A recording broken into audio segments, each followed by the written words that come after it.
Joe. Joe asks, you say to be ourselves 100%. What if you have a troubled past that you overcame?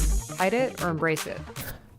Listen, I mean, this is a tough question, something I think a lot about. I do think, and you've been hearing from me, meditation, mental health. I think the next frontier, the next 50 years of society, within the business context and within society, gun control, all these other things, we're gonna be talking more and more about the brain, mental health, mental status.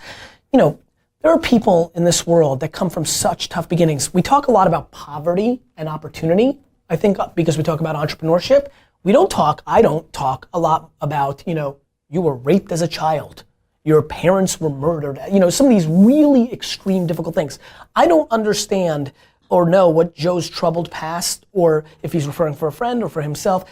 I think we all have different versions of a troubled past. Like some people would say, I got bullied and that was my troubled past. Others would say, I was sexually molested and that's my trouble. Like these all vary. And so Joe, what I would say is I have no interest in sitting here on a high horse and deploying generic blanket statements. I think I do think that being yourself 100% is something that people are attracted to. I think all of us, in the same way that America actually doesn't hate the crime, they hate when you try to cover it up because we know that you're not being authentic and you're trying to trick me.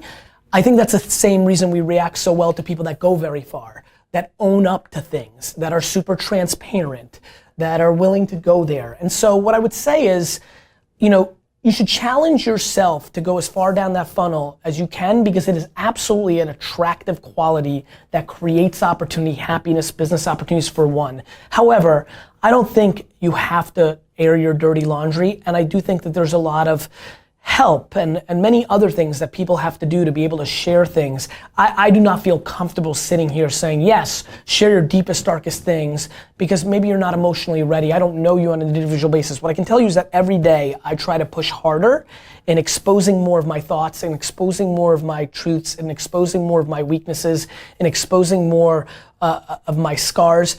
And it's a struggle for me because that you guys have seen over the last daily views and things that I don't spend a lot of time on my weaknesses or my past. From yesterday's episode's first question, I don't hold grudges. I don't have a shit list. It's because I just don't believe in containing negativities. And so the only reason at this point in my life I'm trying to think about my flaws or my struggles is I want to give you, the people that have decided to give me your time, I feel a sense of responsibility to all of you that are giving me your time. How many people are on there right now? 1.5. For the 1,500 of you right now that are on Facebook Live, I feel a sense of responsibility that in the middle of the day, or if you're in Europe, later day, the fact that right now 1,500 of you could be doing something completely different, but I have been gifted your attention, which I think is the number one asset. I'm trying to challenge myself. To expose some of my weaknesses and things of that nature, but it's a real struggle for me.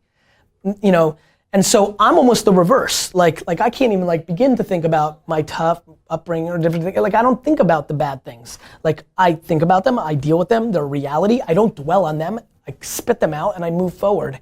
I think it's a very personal question, Joe. I think it's like work-life balance. I don't have any interest in sitting on this show trying to force somebody right now that had a very horrible thing happen to them and they're gonna write a blog post about it tomorrow and they weren't emotionally ready and they can't deal with the repercussions of putting it out there. That is not my place. But I will say to everybody, if you can get there, I do think there's a lot of healthiness to it.